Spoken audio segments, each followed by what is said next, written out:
मैले चाहिँ यो आजभन्दा 40 दिन अगाडि हाँगाबाट कलमी गरेको थिएँ। यसलाई बिस्तारै काटेर निकाल्नुपर्छ। यसको योभन्दा अगाडि कलमी गरेको यसमा मजाले जरा आइसकेको छ भने चाहिँ यो 40 दिन भयो। यसमा मजाले जरा आएको छ। यो चाहिँ अब म रोप्छु।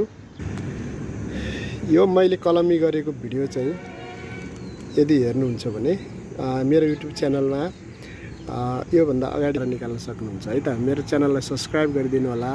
यस्तै भिडियोहरूको लागि कृषि सम्बन्धी जानकारी केही गुनासो भएदेखि मलाई भन्नु होला।